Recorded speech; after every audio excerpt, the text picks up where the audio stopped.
We want to thank everyone for their patience in the delay that we had because of votes. We appreciate your coming back today, and I like to reward people being on time and doing what they're supposed to do. So I think we'll go ahead and ask Mr. Alford if he now would present his 5-minute testimony. Thank you, Mr. Alford. Committee chairs and distinguished members of this joint subcommittee, thank you for allowing me to testify today.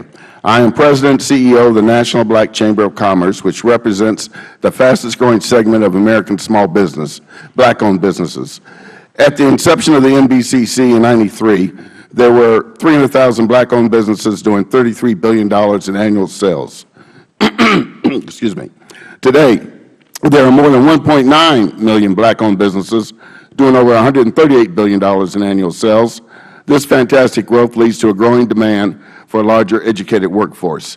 By a study by Stanford University shows unemployment among all teenagers at 24.2%. Among Black teenagers, regardless of gender, the rate is 41.6%, but among Black teenage males, the rate is a very dangerous 45.5%.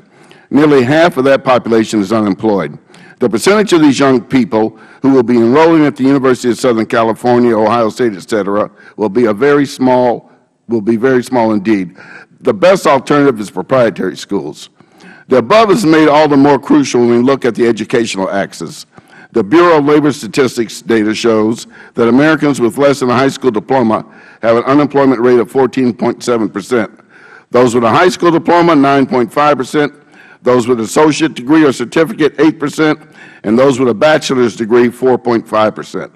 We can reach but one conclusion. It should be the primary goal of the federal government to provide as many young minority Americans as broad a range of educational opportunities as possible. Why is the Department of Education targeting for-profit schools with a vengeance that will harm a certain segment of our population? The Gainful Employment Rule is a job killer. Incredibly, proprietary schools serve 52% of these high-risk students, while nonprofit schools serve only 9%, and public schools serve a paltry 6%. Furthermore, 49% of the students enrolled at for-profit institutions are low income, as opposed to just 18% at public schools. Also, 50% of the students attending for-profit colleges are minority students, compared to just 34% at public schools. So the problem at hand is that minority students are already at a great disadvantage, and now the Department of Education has made it worse by shutting down a major path to education and jobs.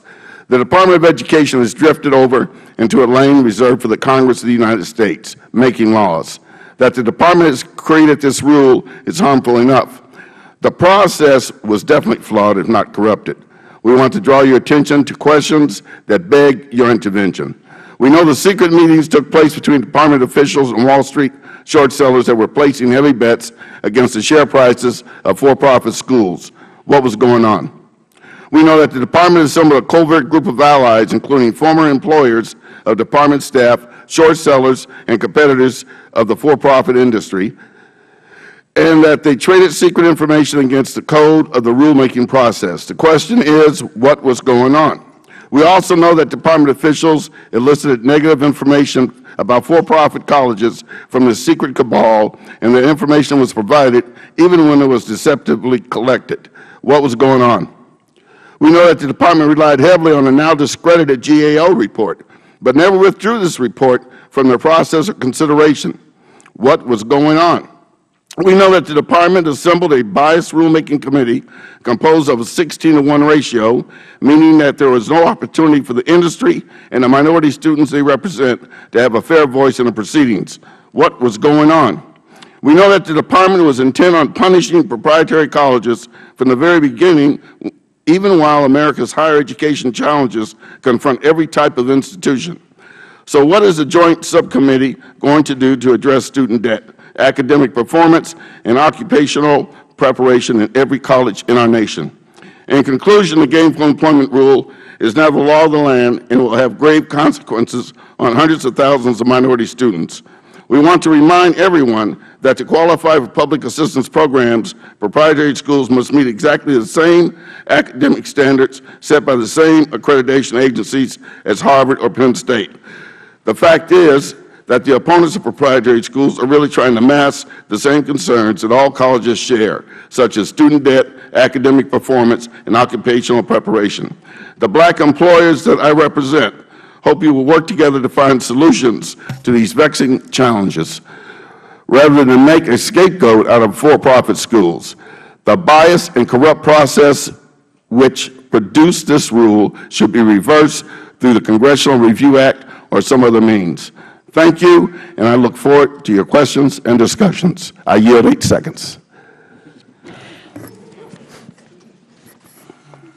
You get the star, the gold star, for not going over your time today, Mr. Alford. Thank you very much. Yes, ma'am. For your comments. And again, we appreciate your patience in waiting for us, and we're very happy that Mr. Kucinich has joined us.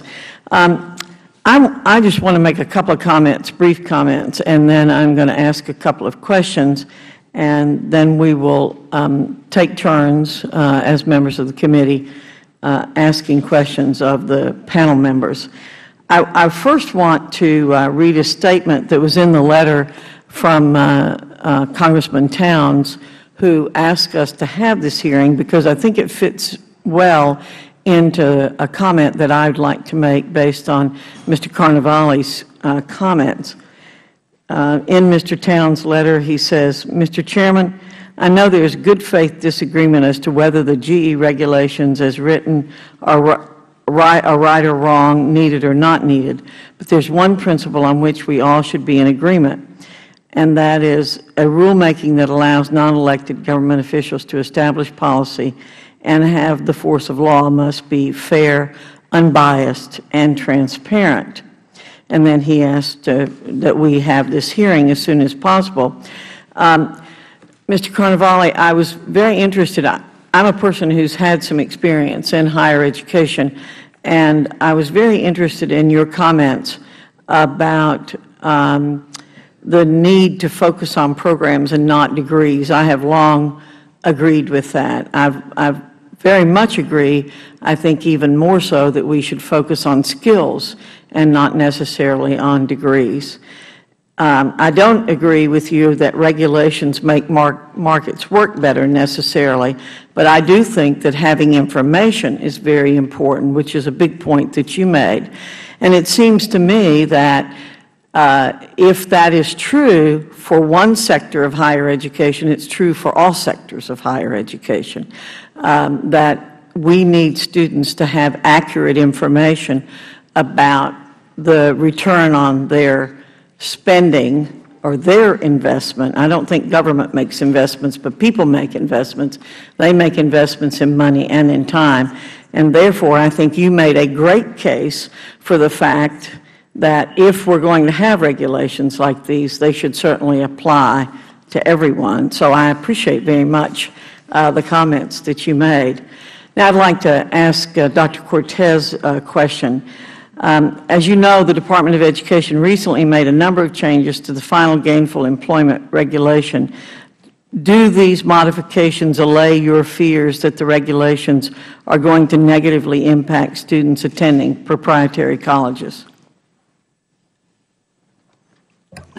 Chairwoman Fox, I do believe that even with the redefined rules, the rule itself is complex, difficult to manage from both ends, from our institutional ability to carry the task of identifying and getting the data correctly. I think it's also very difficult from the Federal side to really able to coordinate the ability to gather all the data and then having a matrix that allow them to determine and make decisions for institutions without having all the dots connected. So I do believe that the rule, although is more flexible than it was in the original, it still doesn't have the transparency, it doesn't have the connection that is needed for us in the trenches as educators to be able to spend, as I said earlier,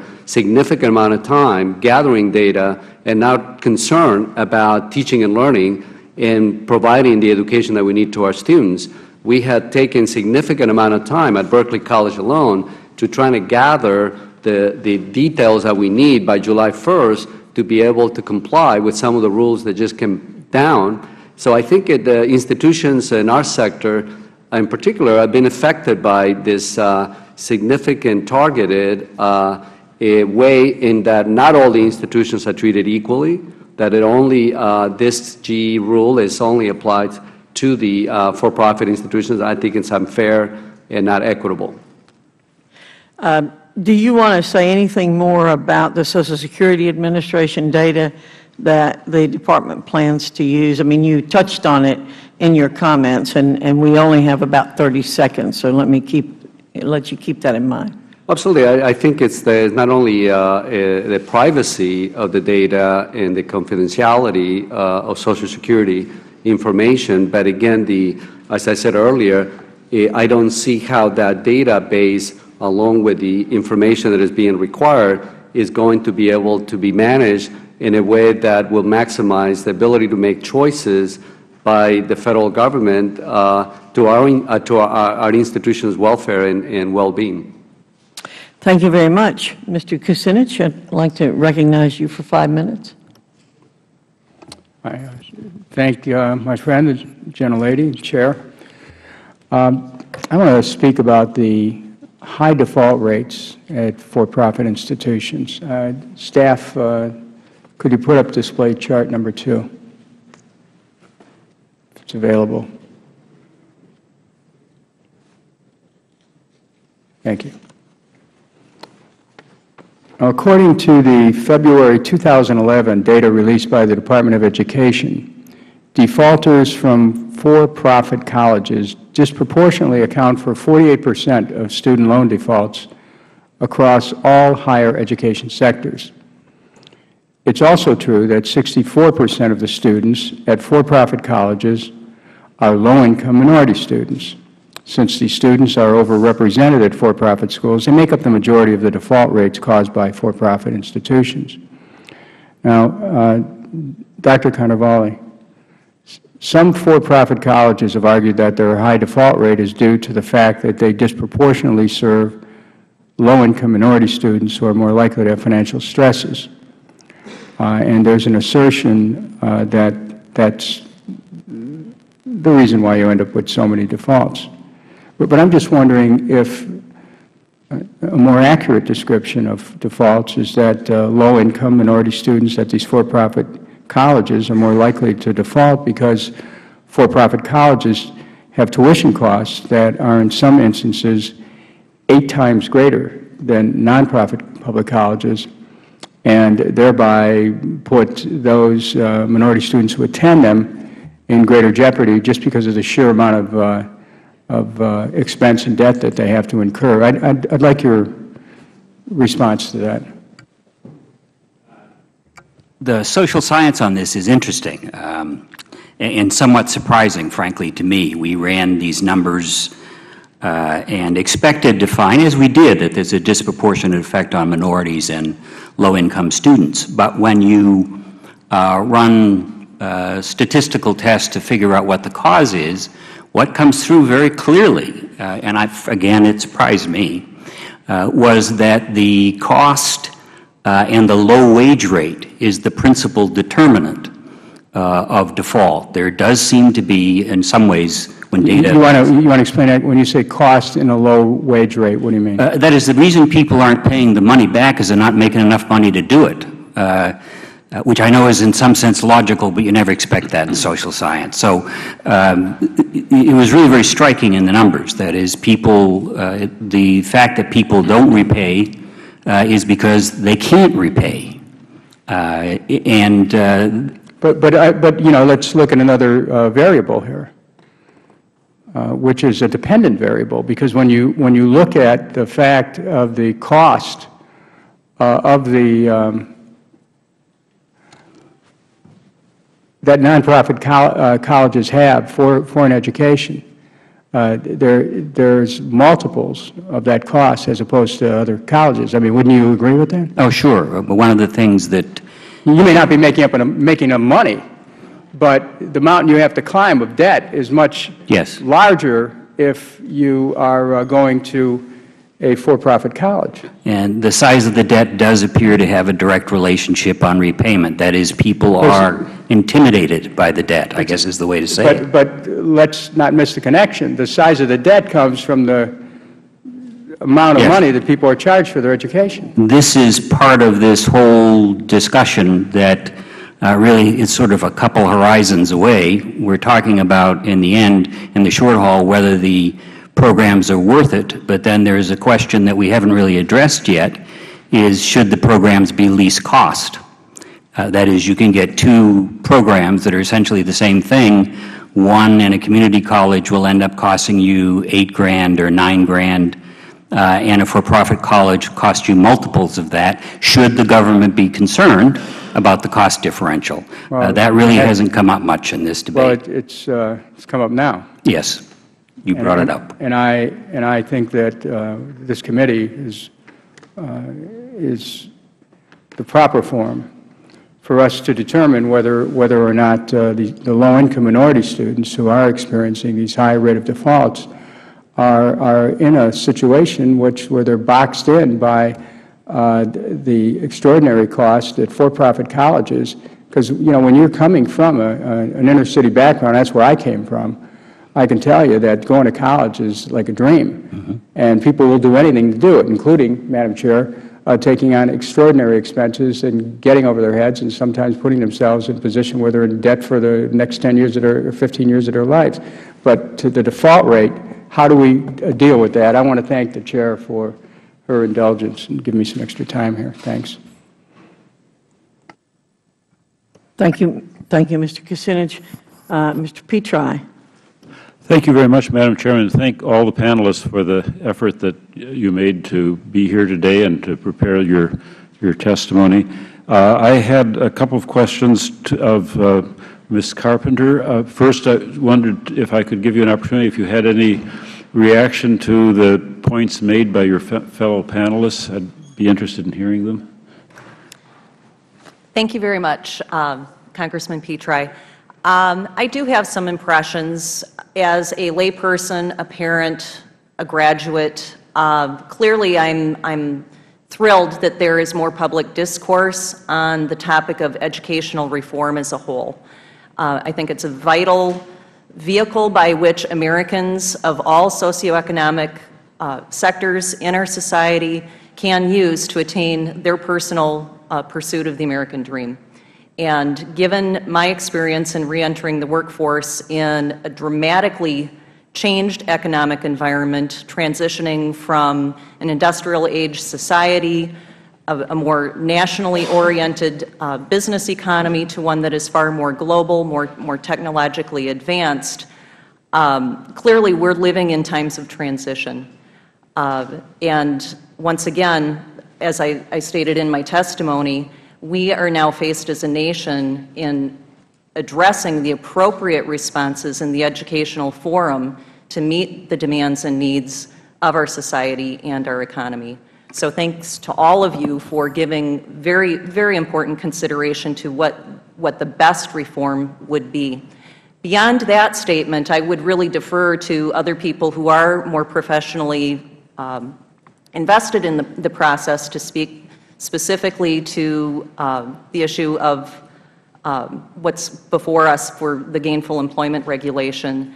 I'm not as well informed as others on the panel who's given testimony, but clearly they have important input for the panel. When we met, and you participated in a little different panel in Madison, Wisconsin, you indicated that partly because of your training at Herzog, but mainly because of your work with an international company where you are dealing with hiring and evaluating possible employees or current employees all over the world in different high-tech areas. Your company was working in computer programming and the like. You said people it was sort of a cry from the heart, if I remember, that people better start waking up as to what's really going on and not be too self-indulgent and assume that we will just continue because in the future as it has been in the past. I wonder if you could expand on that. And you and other employers who operate not just in the United States but in other countries have a perspective we ought to be learning more about, because you're dealing with young people who are looking for jobs doing essentially the same thing, but whether they're from India or China or Africa or Europe. And what's your perspective on how well we're doing, or whether that assessment is accurate, that we're a little self-indulgent here? There are certain skill sets that are in severe shortage within the tech sector in which I work. And so, yes, we do work with people in multiple countries in providing the research and development work that's necessary for my company, Quest Software, which is a publicly traded company on the NASDAQ based in Orange County, California. For them to be able to hire enough qualified employees, we do employ people from all over the globe. I personally work on a research and development group that writes enterprise-level software. I have coworkers who reside in Russia, China, New Zealand, that I meet with weekly, sometimes daily, depending on where we're at in the development cycle. Many of these individuals are working for an American corporation, speaking in a second language. English is our predominant language of business, layered on top of the very technical skills they've acquired. It's critical that Americans wake up to realize that in order to be successful in business, you will most likely be doing business with people as coworkers from all over the globe. Therefore, our skill set in language skills, cultural sensitivity skills, as well as the technical background is really critical for success. And how do we attain those things? But through our educational institutions in providing the curriculum and programs that are adept to train our workforce and still lead the nation in our economic and workforce development. Thank you. Thank you, Mr. Petri. Mr. Cummings? Thank you very much. I want to thank our witnesses for being here today. Your testimony has been extremely helpful. The thing that Ms. Carpenter, as I listen to you, first of all, we're very proud of you and what you've accomplished. You're not the person who we are most concerned about, because you've done well. It's the ones that don't make it. There's a scripture in the Bible, Jeremiah 15:9, that says, her sun rose while it was still day. And meaning that her sun set while it was still day, meaning that there are people who have opportunities and they still have life, but something happens in their life that causes their dreams to die. Those are the people that we're concerned about. The sun set while it's still day. And on that note, Mr. Carnival, can you know, when I look at, it says both the Senate Health Committee and the Education Trust have reported that for-profit colleges often have tuition rates much higher than those of local colleges. These for-profit tuitions can be as much as 5 times that of local community or 4-year public colleges. If a student chose to attend Berkeley, Dr. Cortez, a for-profit institution, to obtain a 2-year associate's degree, it would cost her about $41,400 in tuition and fees. However, if that same student chose to go to the City University of New York Community College in Manhattan, it would cost her $6,496 over a 2-year period for the same degree. I want to go to you, Dr. Cortez, and then I want to come back to you, Dr. Carnival. Dr. Cortez, what justifies Berkeley's tuition costing nearly $35,000 more than a public community college? Thank you, Congressman Cummings, for the question. Absolutely. I think the value of Berkeley education consists of small classes, faculty who are practitioners in the field, students who have the ability to get a required internship as part of the requirements for graduation, the ability to be placed in the job, faculty, as I said earlier, that are faculty doctorally trained, the ability to have small groups of students working together in order to engage in their graduation. But more important, I think, is the ability for institutions like ours in the private sector. It's about capacity. It's really to look at what President Obama have indicated that. And what do you do for retention? What do you do?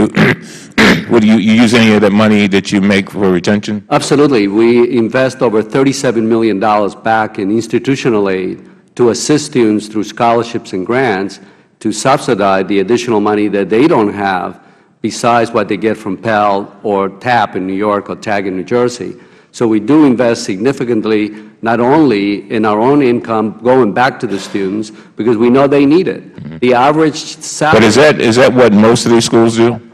Well, I can only speak for my school. Right, and that's part of the problem. And I understand that, and I appreciate that. Sure.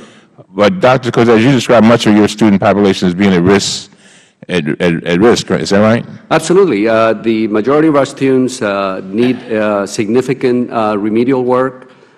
We instituted, for instance, this coming year, a bridge program that we allow students to take courses for a period of about 5 weeks. We don't charge any tuition. It's almost like a trial period. We allow the students to make sure that they don't get into loans, that they're not paying tuition. But 51% of your students take on riskier loans, do they not? I'm sorry? 51% of your students take on riskier loans. Is that not correct? I don't know if they're riskier. They take loans, but the difference between what they cannot afford between federal and state aid and the $37 million that we give, that's what the students need to get. Dr. Cortez, you understand what I'm saying, don't you? Sure, I do. You understand that we are concerned about people whose dreams are taken away, and then they leave school with two bags, one with nothing in it, and the other one with debt marked all over it. And then their dreams are not deferred, but they are killed. You understand that, right? Well, I understand. I can't. And it's a whole lot of them. So, I hear people talk about minority students and how they feel so happy that all these opportunities. But for every one that graduates, there are 7 or 8 that's fallen by the wayside. In many instances, never to return to college. Never. Right. That's criminal.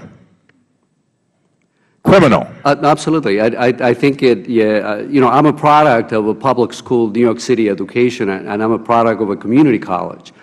So I can speak from real life experience. I do believe that what we do in our sector, we take students who are so much at risk, we're able to get students to a point of graduation. I'll give you an example. In the great city of Newark, New Jersey, with dropping the high school dropout rates of over 50%, if we can get 4 students out of 10 to graduate from that great city of Newark, we're doing a tremendous service to the city of Newark, because those 4 students, without Berkeley, in that vicinity, in that local area, will not be going to college, because they cannot go to a community college, they're not going to the private institutions or the publics, because there's capacity. Thank you, Madam Chair. And the other 6 are left in debt. No, they're not. Well, what happens to them? They're not. They either do not, they not continue. They have to go back to work. Many of them have to exist by working. So the debt is extinguished? No. Many of the students who enter will be able to complete. If I give the example of the 4 that graduated, the other 6 will able to come back and return and finish their degree if they were able to come back. Thank you, Madam Chair. Thank you, Mr. Cummings. Mr. Meehan. Thank you, Madam Chairman, and thank you for the opportunity to participate in this hearing today on this. I think we all share the concern of trying to assure that the funds that are forwarded to the students are repaid, but I'm struggling with the issue here in which we are treating the for-profit institutions in one way, and we aren't really analyzing this same effect in the not-for-profit institutions. I, for one, have benefited from a number of college students who are volunteering to work in my office because they can't find jobs. And yet they are tens of thousands of dollars in debt. And so if we're going to use a standard, I'm struggling with the regulation. We've now come up with rules, and we are going to determine, we're going to hold people accountable to a standard. Mr. Carnival, I know you've discussed this a little bit and tried to look at this issue. Is it fair for us to hold the not-for-profit institutions in a different category than the for-profit if we're making these analysis on a year-by-year basis first? And then second, a lot of kids come out, they struggle for a year or two, and then they get that first job. I mean, should we be doing this the next year, or should we be waiting 3 or 4 years to make this calculation? The regulation essentially gives the institutions 4 years. That is, so it extends over a fairly lengthy period of time, and the calculation in terms of loan repayment allows 10 years for AA in some college, 15 for a BA, and 20 for selected programs like dental programs and so on. So in that sense, it is not one of the ways, I think, especially the amended regulation here, the way to think about this, truthfully, is the brunt of this is aimed at program improvement. The penalty part of this is very marginal, frankly. It's only 2% of the total. It's capped at 5. This is essentially a device for moving programs toward higher labor market value, is in the end what it is. The other point, and is raised by Mr. Cummins, is that it is true the institutions get 3 strikes on this. The students just get 1. That is, if you end up with huge debt, first of all, whether you default or not, you're not likely to return to school, and they don't. We know that. And that relates directly to the size of the loan and the wages that the program leveraged that allows them to pay it back. So it matters which program it was. And then the other difficulty for the students is you only get one bite at the apple, because debt doesn't, you can't go back and get more debt to go to school. Okay. Mr. Alford, would you respond to this? Because I think that I have experienced, as I've visited institutions across the range, from community colleges to my universities to some of the schools and, you know, the for-profit schools. Many of the students in the for-profit schools are non-traditional students. In fact, this is one of the real opportunities they have, where somebody's reaching back to them and saying, I'm going to give you a chance. I'm going to give you a skill that you can then take and find a way to gain employment in a very, very difficult market. And what I'm concerned about is the potential that this higher standard may lead a situation where those kinds of schools will say, fine, we are going to now stop reaching back to that student who's the least traditional, who's the toughest reach, because that's the most likely to fail. Let's just go find the safe middle. Cherry pick. Participate in that. So would you please tell me what your perception is? Yeah, I think it would have a devastating consequence on the people I represent, our businesses who try to hire people from these communities. There's 2 big problems with my constituents. One is management trainees. Our more successful businesses scour this nation looking for good, educated black talent. Secondly is the labor, the lower level, drugs. Can't pass a drug test, and that's a requirement for any insurance policy. So those are the 2 major problems. And one thing that's unfair too, sir, private for-profit schools have higher tuition because they don't have Uncle Sam and the state government and local governments giving them subsidies, tax-funded money. It's unfair to have a graph that shows all this high tuition, but they don't charge that much. If you put the tax subsidies in there, they'd probably be more expensive than the for-profit schools, playing with numbers. Thank you for making that point, Mr. Alford. Madam Chairman, my time has expired. Thank you. Thank you, Mr. Meehan. Mr. Brawley.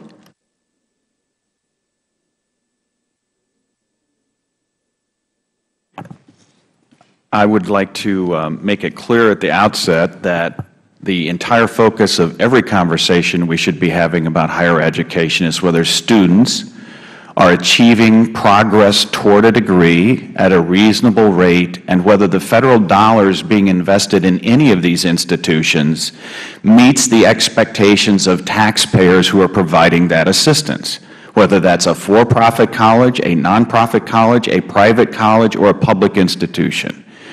My nephew has attended a for-profit college, got a degree, and is working in a job that he loves. And the question is not whether there have been substantial successes at for-profit colleges, because, Ms. Carpenter, your very presence here shows that there have been. The question in this environment that all of us work in is whether or not for-profit colleges are providing the type of results for the investment we're making in them. So let's talk for a moment about that. My good friend, Senator Tom Harkin, has been doing a lot of analysis of this issue in his Senate Help Committee. And as a part of the exhaustive study that his committee has done, there are some troubling findings. One of them is that 63.4% of associate degree students at publicly traded for-profit schools and 58% of bachelor degree students at these schools drop out within a year. And that almost every single one of those students, more than 500,000 in 1 year, are left with substantial debt. And that a 4-month stay at a for-profit school can leave a student with $4,000 to $11,000 in debt. Now, these are the facts. Even though for-profit students make up only 10% of all higher education students, the schools receive 25% of Federal student aid. Even more alarming is the fact I mentioned earlier that 48% of all student loan defaults come from students who attend for-profit colleges. And in many states, that rate is greater than 50%. Mr. Carnival, are you familiar with the data that I've just cited? Do you believe that the sector that we're here talking about today, which has done good things by your own testimony, is doing a good job at being stewards of Federal tax dollars given those results? I think the evidence is, when you get past the anecdotal evidence, and there's anecdotal evidence on both sides, that is, they're wonderful stories. We heard Ms. Carpenter today, and they're awful stories. The data, which is more comprehensive, says quite clearly that there is an issue here with public funds. That is, the government doesn't want to buy planes that don't fly. And in this case, since their promise is an educational program to get you a job at a sufficient wage to pay back the cost, in this case, there's a very substantial share of programs that simply don't do that. And those are highly concentrated in for-profit institutions at the certificate and AA level, frankly. Well, and one of the other disturbing things that came out of those findings in the Harkin Committee's investigation was that there were schools who were getting a large number of online students, which is great in terms of dealing with changing demands of students pursuing higher education, but they had 1,700 recruiters working for those schools and 1 placement officer. Do you find that troubling? I know from relationships with particular for-profit institutions that naturally where they see growth in demand, i.e. when the military benefits went up in the past few years, there was a huge increase in recruiters for military personnel to move to for-profit colleges. In the end, my bias about that is if in the end they get a good education, a good job, I don't care. That's right. But there is an issue here that they don't. And I must say, another thing that no one speaks to here today but should be spoken to, as I went through the college on the GI Bill, and so did my 2 brothers. They're not included in this regulation. And one of the dangers in this is because it is a private market-oriented institution, it will take its profits where it can. That's the way it's supposed to work. So if we shut down, using the current regulation, a lot of the expansion in these programs that don't pay among the regular population, there's a risk here that there'll be a shift to the military. And personally, I have a problem with that. Thank you. Ms. Carpenter, you mentioned you worked at Trek Bicycle Company in Waterloo, Wisconsin, and I'm from Waterloo, Iowa. You also mentioned the Decorah connection with Luther College. One of the things that's concerning to me is that the very school you attended, and obviously got a great education, you're doing great things, and I commend you for that, but Herzing had a dropout rate of 53% for associate degree students and 48% of bachelor's degrees within the first year. Were you aware of that phenomena while you were a student on campus, and what would be your explanation for why those dropout rates were so high? On my campus in Madison, Wisconsin, and within my degree program, I find those numbers not to sync up with my personal experience. Very few students, if any, dropped out of my associate's degree program. As a matter of fact, I only had... These were Herzing's own figures provided to the Senate Help Committee, so I'm just asking you whether that was something that you were aware of when you, obviously it was not. No, not within my degree program and for the group of students that I graduated with. That was not my experience. And one of the other disturbing things about Herzing's website is there's a link on it to tuition, and instead of talking about the actual cost of attending Herzing, it says, unfortunately, a simple comparison of tuition price won't give you enough information to compare the true cost of attending school. Is it at all bothersome to you that your alma mater would not be willing to give students who are considering enrolling there an opportunity to make comparisons of the various costs of attending Herzing as opposed to some other school? I don't believe that Herzing withheld that information. They certainly would encourage you to come in and speak with an admissions counselor so that they could clearly identify the value for the tuition that you do pay.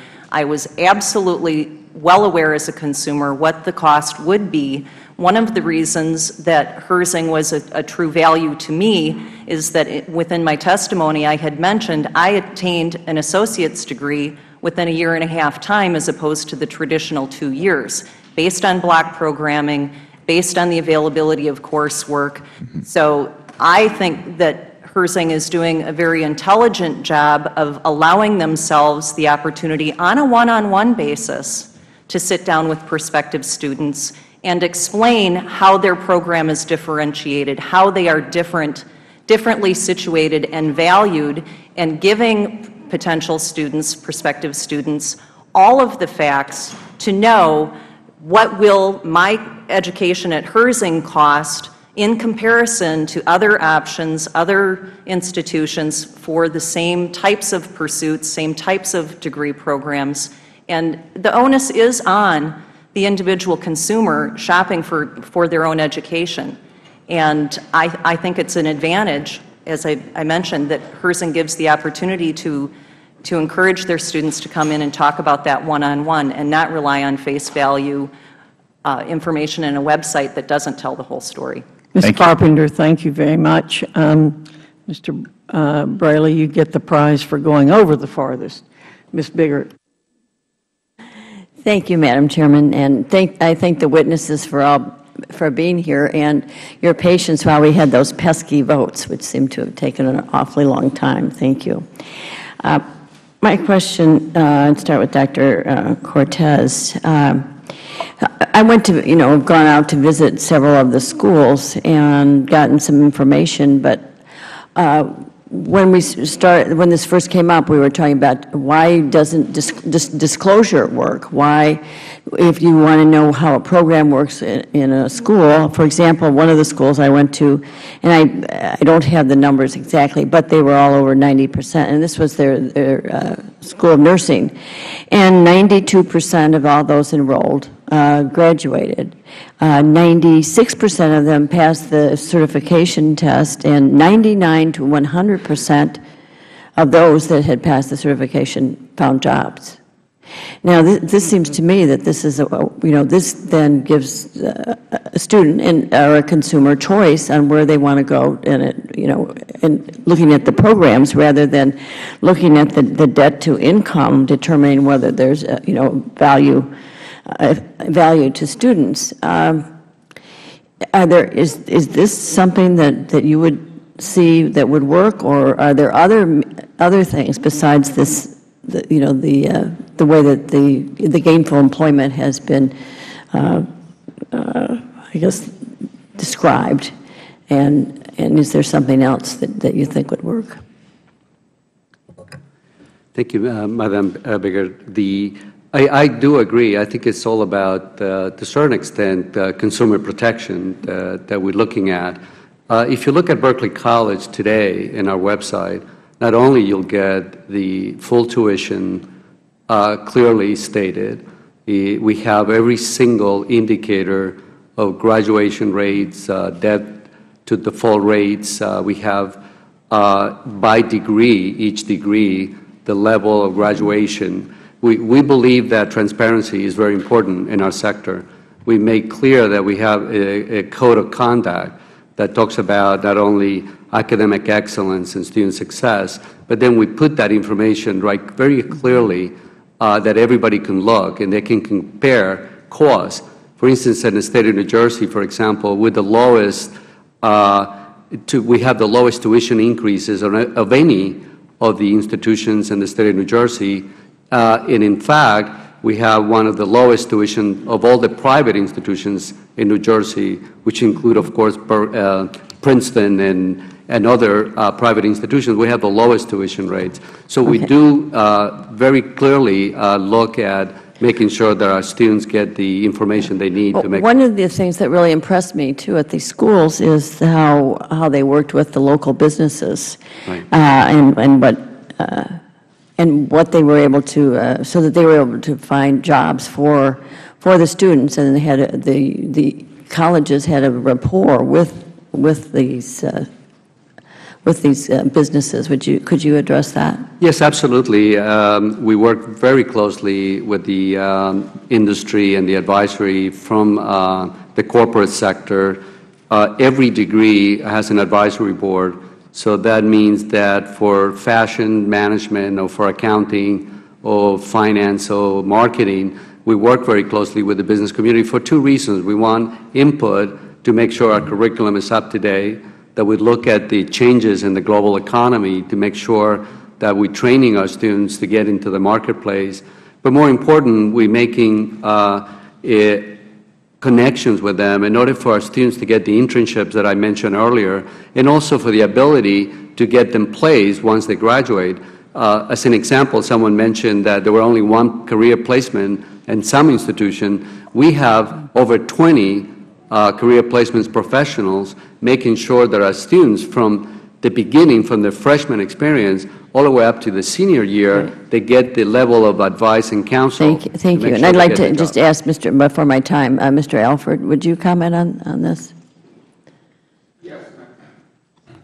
Yes, ma'am. I think our biggest concern, National Black Chamber of Commerce, is the whole process of this and the singling out of for-profit schools. In a nutshell, what we want is fair and a transparent process.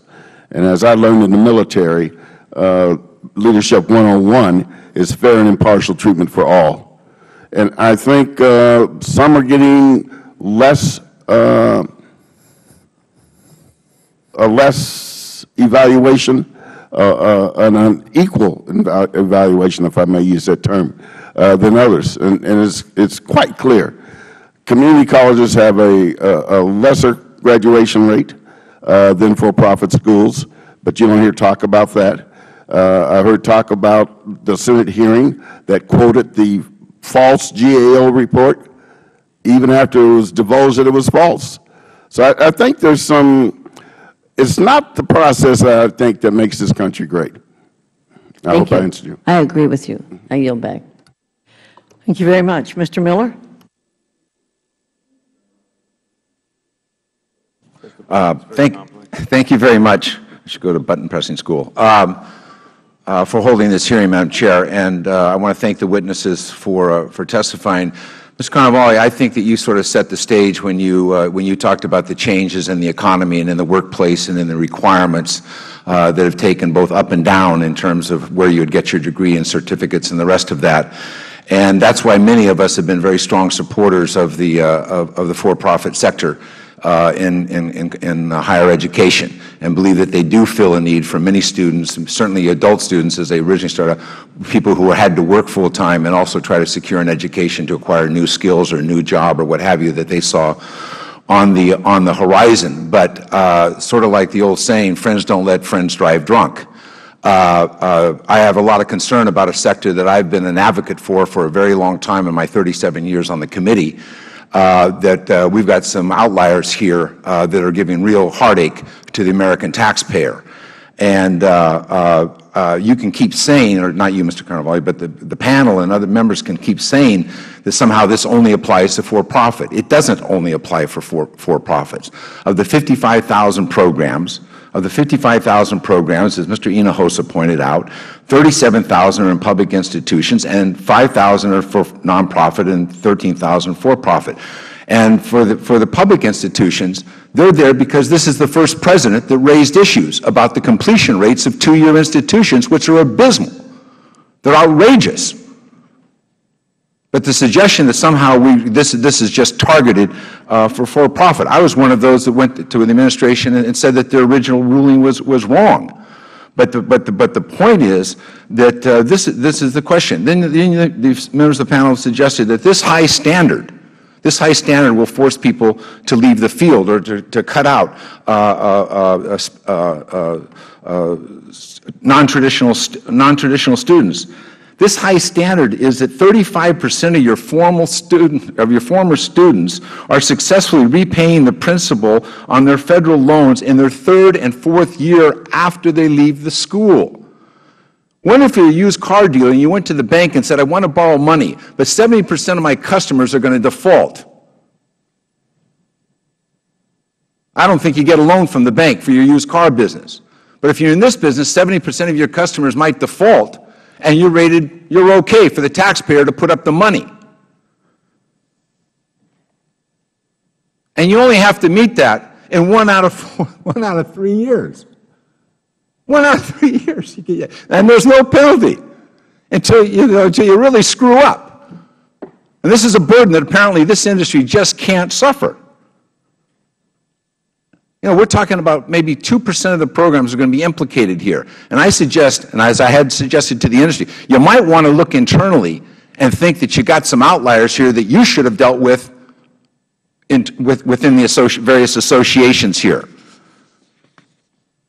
This is not whether we support for-profit schools or we don't, because all of us have had experiences in our own community, in our families, of their successes. This is about what's going on with respect to the taxpayer. Mr. Alford, you asked about what's going on with the department and how they came about this rule. I just say anecdotally, I don't know, we have an investigation going on what happened with short sellers and not with the Inspector General's office. I'd say that if the Congress had listened to the short sellers prior to the financial collapse, maybe this nation would be in a different place today. But I want to ask what's going on with an institution that says that they're going to double the volume of their private student loans, as Corinthian College did, to $240 million, and they expect 55% of their private loan dollars to end up in default. And their default rate on federal student loans doubled between 2005 and 2009 to 21%. And they recently told their investors, not the public, told their investors that they're going to manage their default rate by pushing borrowers most likely to default into deferments, forbearance, and income-based repayment. I want to know what's going on there.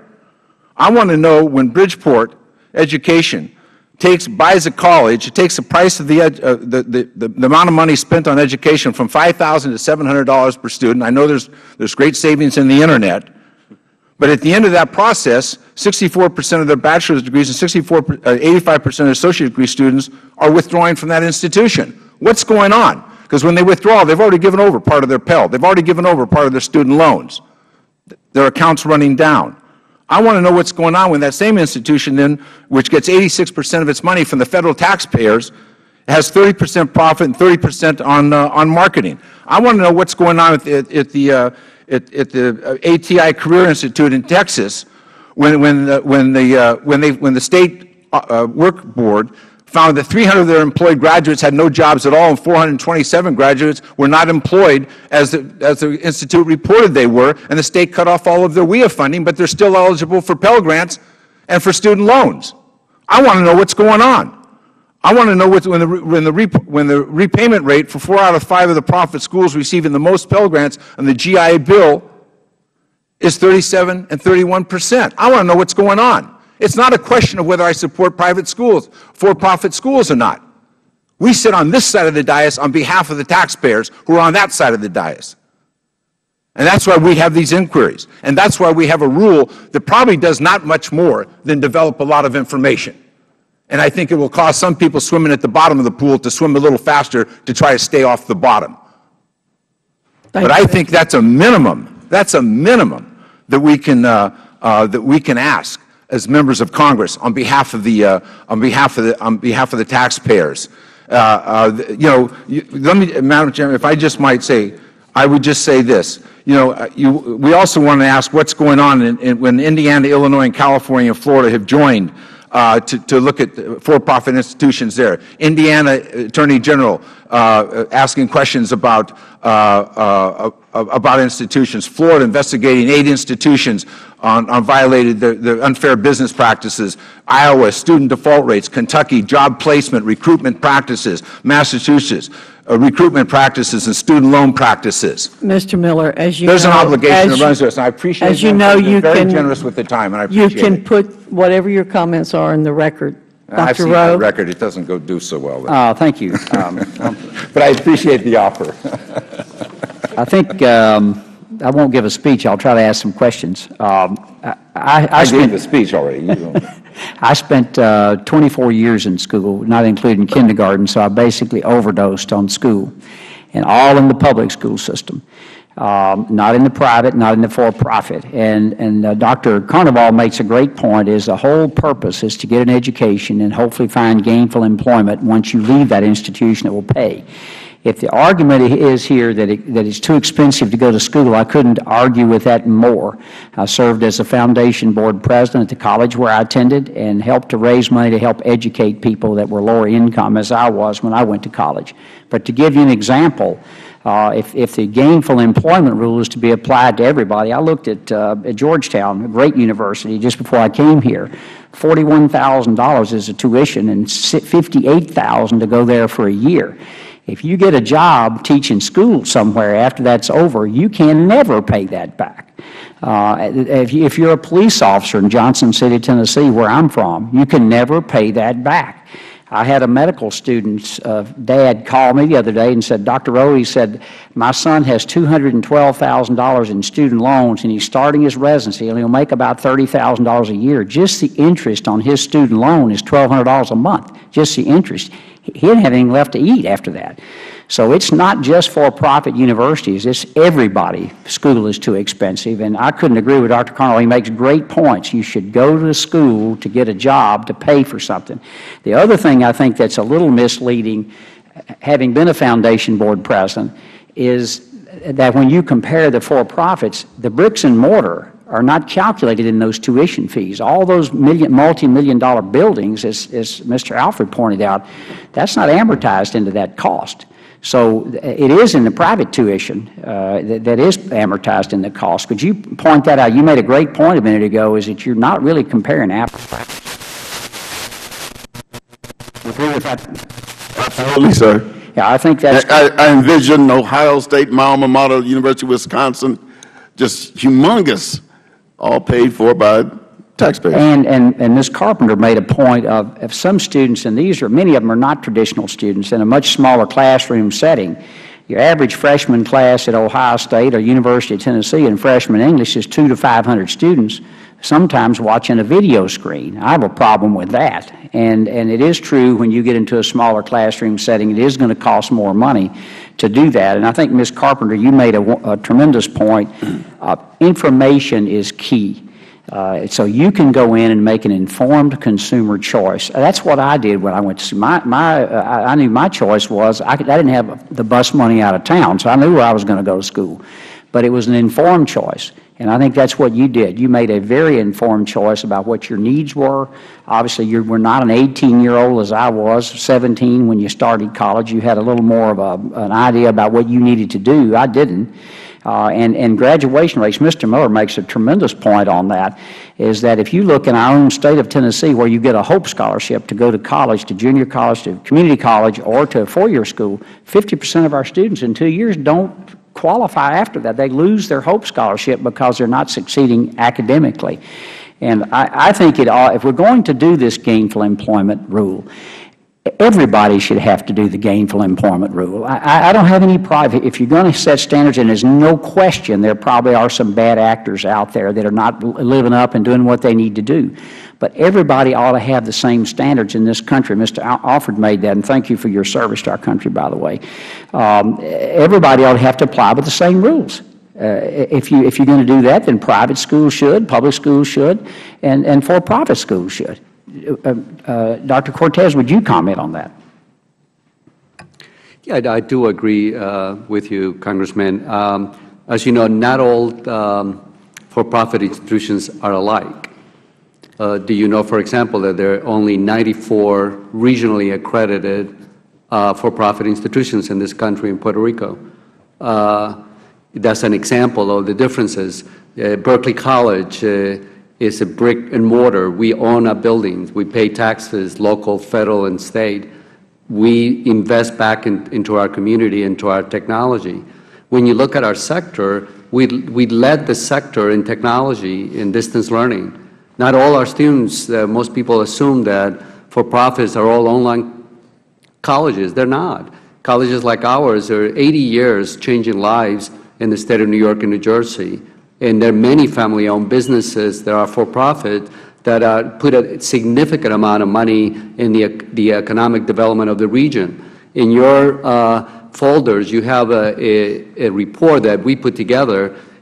In New York, Berkeley College, and in New Jersey, we have invested in economic development over $223 million in a given year, both about economic support to the economy, jobs, student expenditures, building, construction. Those are the impacts that the private sector institutions are offering. It also offers access and choice for students, as you did when you chose your institution. The students come to us because they see the flexibility, they see the quality of many of our institutions, and they see the ability to get degrees that they cannot have in other places.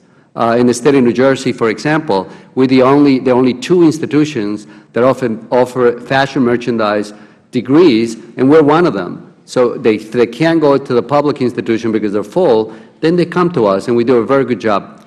Madam Chairman, I want to thank the panel for sticking around for our votes. I really appreciate you all doing that, indulging us in that, and thank you. You've been a great panel.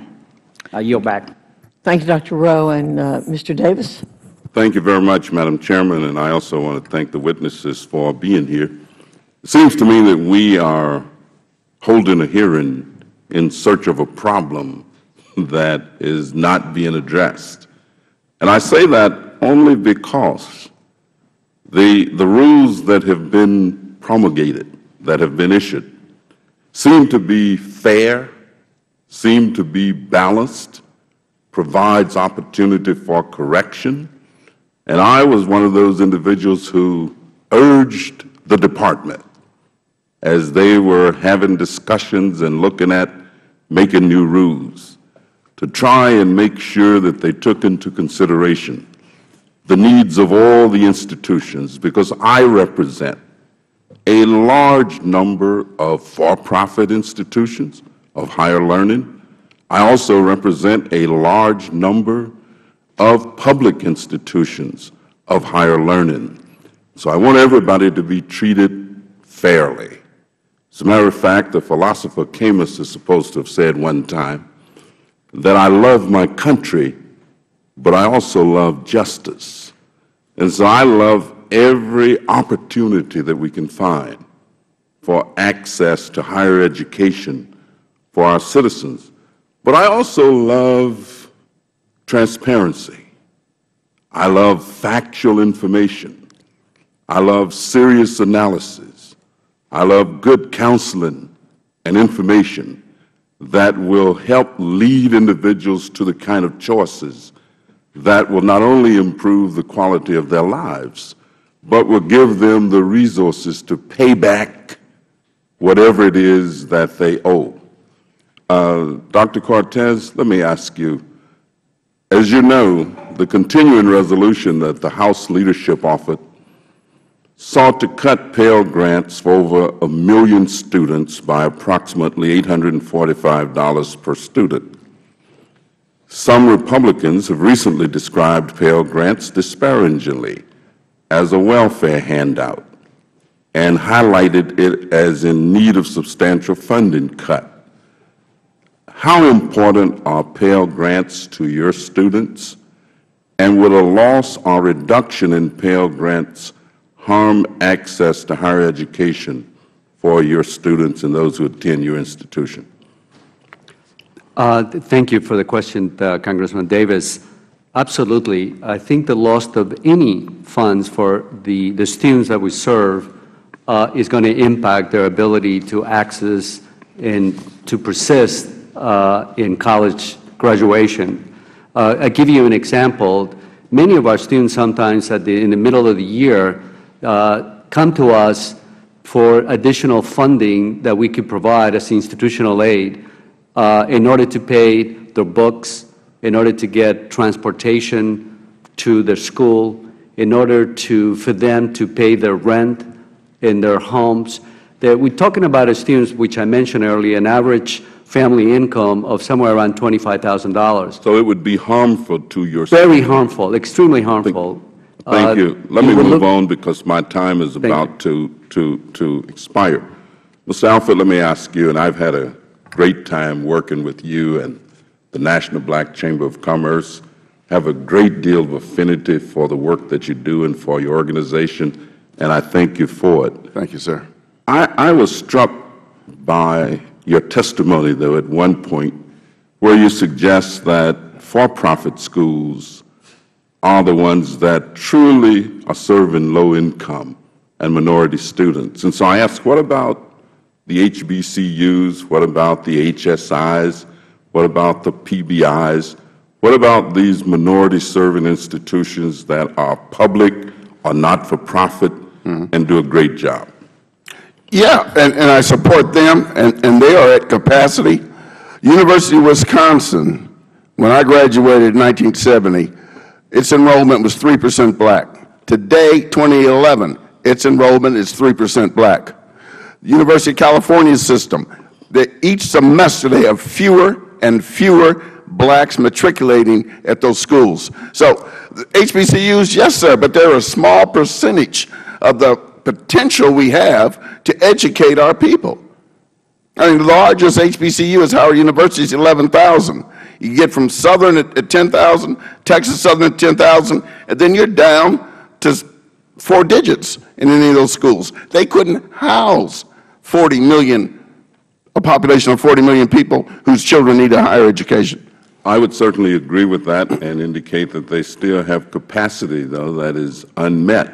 But let me thank you for your answer and thank you for participating, and I yield back, Madam Chairman. Thank you, sir, as always. Thank you, Mr. Davis. And now I'd like to recognize Mr. Towns. Thank you very much, Madam Chair.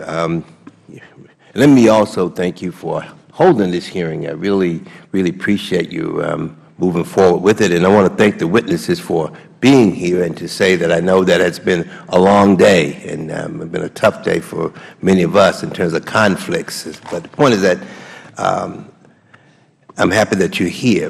And let me just say that as I listen to some of my colleagues, you know, I'm sort of wondering, are they thinking about the economic situation that we face across the board? The top universities in this country have people that are now unemployed, and because of the fact there's just no jobs. And I think that sometimes, you know, when we look at things that, you know, we sort of forget about that. When you look at the top universities, people coming out, no jobs, and then we look at the situation that we discussed in terms of gainful employment, and then we sort of ignore the fact that there's going to be some problems there when it comes to jobs as well. Let me start by saying I support a fair, balanced process. I really do. And of course, I support a fair, balanced process, and I support a good government, and I support educational choice. But I do not support poor quality institutions. I do not support predatory practices. And I do not support a regulatory process that is not transparent. I believe that the Department's rules leave many bad actors still capable of harming students. I also believe that the Department's rules may adversely impact many quality programs and in turn hinder educational choice for minorities. First, in the family college attendees and economic disadvantaged students. But I also think there's some other areas that we need to look into. You know, when you look at some of these athletic programs, and it's known that there was one university that went for 10 years and did not graduate one basketball player. I mean, nobody wants to talk about those kind of things. I mean, let's look at the real issues of education if we are serious, you know, across the board, rather than just sort of looking at one thing and picking on it and staying with it.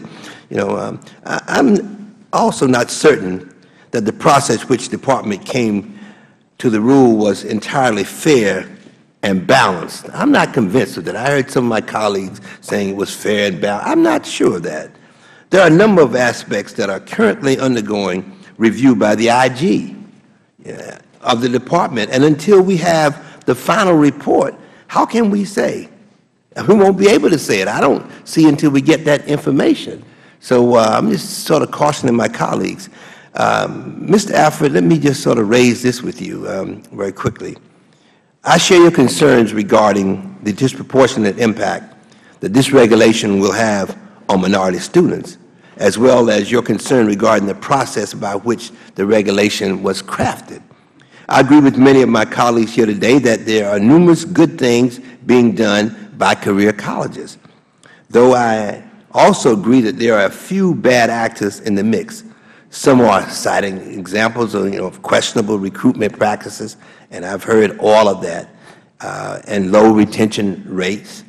However, we need to look at that also with the economic situation. If you're in school and then you have an economic crisis, in the family, what are you going to do? You're going to drop out.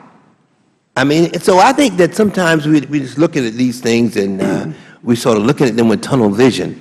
And I don't think we can do that. I think that we need to look and highlight in terms of a lot of people that as a result of these institutions have been able to go on and live a very decent life and make a major contribution to many people. And I think we should not forget that. So, Mr. Alford, what do you suggest that we do real quickly? I think we need to go back and review this in a fair and transparent process, one that's open.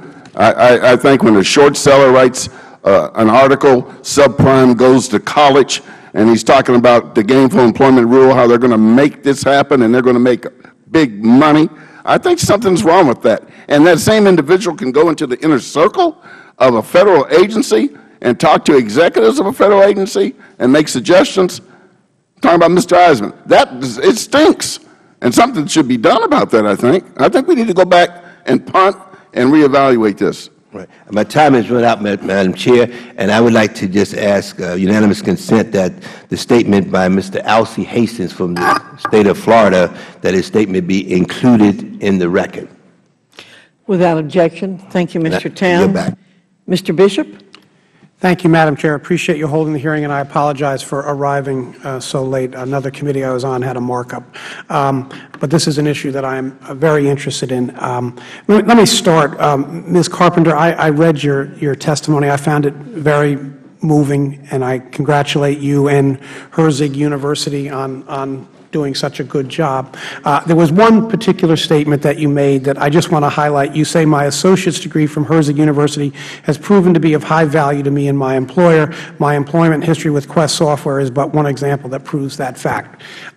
I know you know this, but I think it's important to say for the record that if such a statement could be made even in much more modest form by your fellow graduates, Herzig University or any other university that graduates students who can say that has absolutely nothing to fear from this regulation.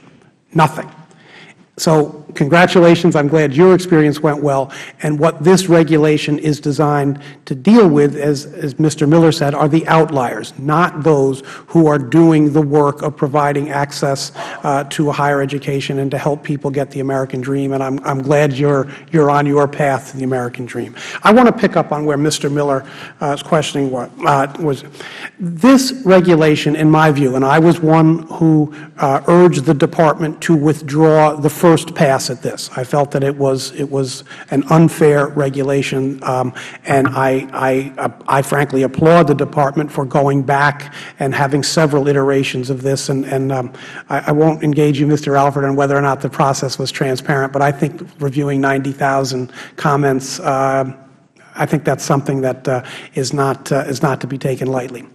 But here's the environment in which we're in. This regulation says that if 35% of an institution's former students in years 3 and 4 of their repayment status make at least one payment, that is an institution that is satisfying the Gainful Employment Regulation. I find it impossible to believe that someone can consider that regulation to be an onerous or arbitrary or unfair regulation. And let me put it in the context that we are in. Here's the context that we're in. The budget resolution that passed the House of Representatives, if it were to ever take on the force of law, let us hope it does not, would cut the Pell Grant maximum to $3,000, from $5,550 to $3,000. If we don't act, we will have no Perkins Loan Program come 2014. H.R. 1, which thankfully will never take on the force of law, eliminated SCOG. So here's the Republican vision of Title IV student financial aid programs. No Perkins, no SCOG, a $3,000 Pell Grant maximum, and work-study at its current level. That's the Republican vision. That's what they voted for. Now, I ask you, in that context, how long do you think the Federal Government will be willing to guarantee $90 billion a year of student loans if in years 3 and 4 we consider it onerous, impossible to achieve, of a 65% default rate in years 3 and 4? I would suggest to you that the underpinning of the finances of the for-profit sector, and frankly every other sector, which is the Guaranteed Student Loan Program, we're not going to be able to count on that Guaranteed Student Loan Program if we're looking at that level of default. And yet that is, in fact, what this regulation contemplates. So I would urge anyone who's taking the position that this is somehow excessive to assess it in that context, because I think all of us have the same goal here, which is to see to it that students of modest means get a chance to go to college. I'm a former college administrator. I'm a former financial aid director. I've spent my entire adult life dealing with the issues of access and affordability. They mean a great deal to me. And I'm very fearful that if we're not careful stewards of taxpayer money, then that money is going to go away. And so I view this regulation, frankly, as a modest means of the Congress and the administration discharging its responsibility to be careful stewards of taxpayer money. So I just would ask you to look at it in that sense. Let me then go to, I'm sorry, my time has expired, Madam Chair, and I appreciate your indulgence. Thank you. I want to thank you, Mr. Bishop. I will point out to you a note that Congressman Rowe has just handed to me that points out that in 2006, the amount spent on Pell Grants was $12.4 billion, and the amount scheduled to be spent on Pell Grants for 2012 is $49 billion. Would the gentlelady yield? Let me go on to the next. I'm just putting out a fact there for you. I was going to put that fact in context. Okay. Let me, if I could, let me recognize Congresswoman Spear. I'd like to finish this up no later than 2 o'clock, if at all possible. Madam Chair, thank you very much. And I want to thank all of the witnesses who are here. Again, we all apologize for the frantic pace that we operate under, it doesn't make a lot of sense from time to time. I think this is a very important hearing. But I've got to tell you at the outset, I think what the Department of Education has recommended is embarrassingly small. I would challenge any of my colleagues to go back to their districts and say to their constituents that we are funding many for-profit colleges at 90%. Now, mind you, if we're funding you at 90%, you are government schools. The University of California is a public institution, and the funding from the state is less than 20%. But you are for-profit schools, and 90% of your money, in some cases, is coming from the federal government. And I might also point out that in one of the colleges that was highlighted, Bridgepoint Education, 29% of their spending in 2010 was for marketing, and 30% was for profit. So only 40% of the money at that institution was spent on students. I would challenge any of us to go back to our districts and say, this is good government. This committee is about dealing with waste. And I would suggest to you, as Mr. Bishop did earlier, that if you can't make this, I mean, this is embarrassingly low as a standard. And if you can't make these standards, then you shouldn't be in business because, frankly, you are government-operated institutions. You are funded by the government. And if you can't make these very modest standards, then you shouldn't be in business. Now, here's where my concern is. This reminds me of the financial meltdown. This reminds me of subprime loans. This reminds me of the same institutions that targeted low-income people for subprime loans to get into loans they shouldn't get into, and then they went belly up and the country went belly up.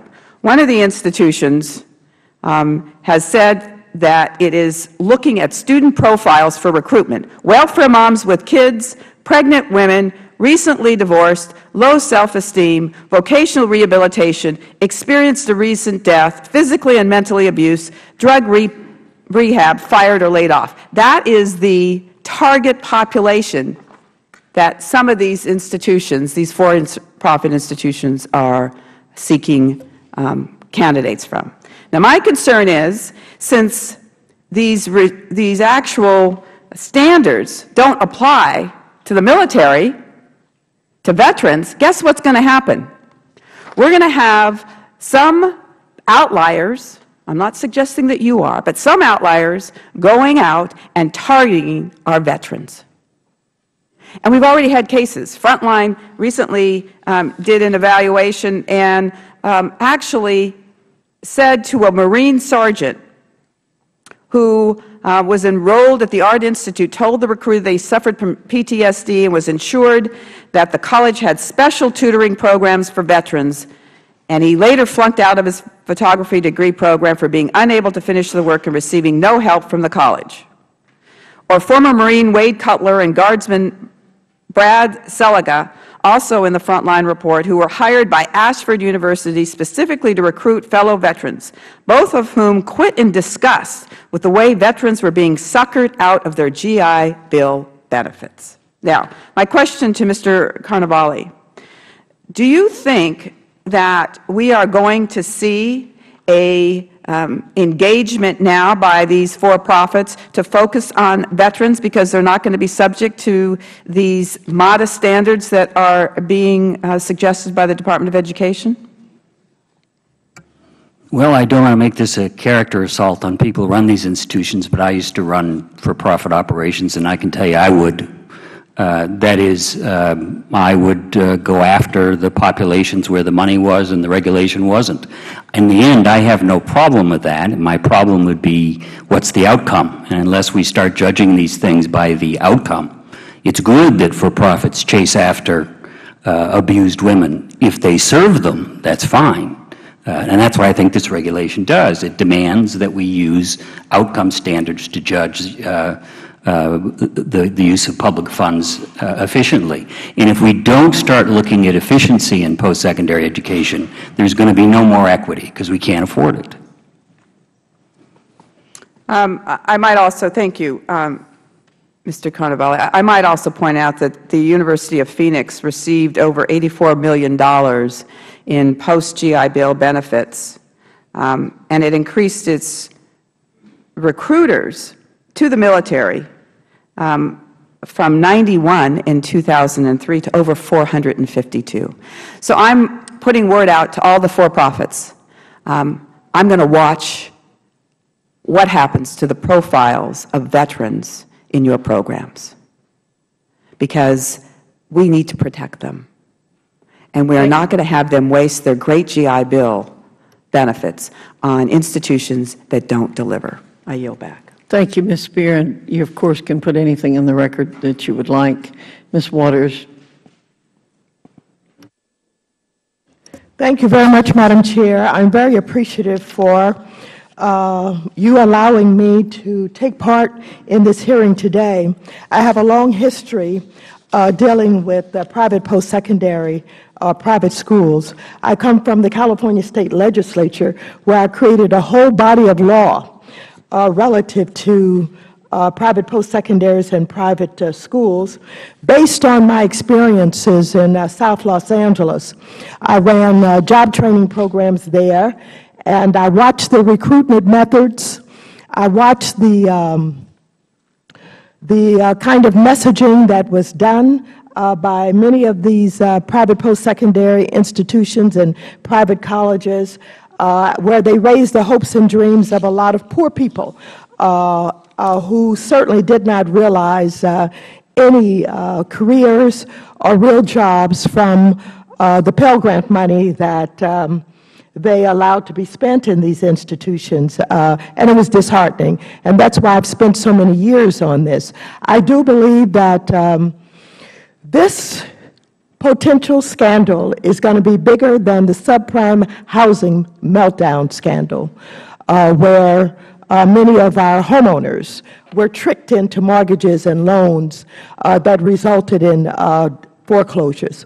I have, over the years, involved myself with any number of these institutions, Corinthian, ITT, Kaplan, on and on and on, and the record is replete with what they have done.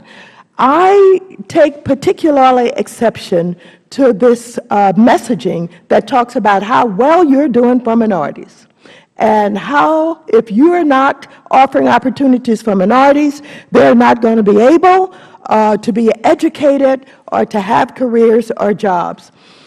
I think, Mr. Alford, you stated that gainful employment regulations will harm minority students.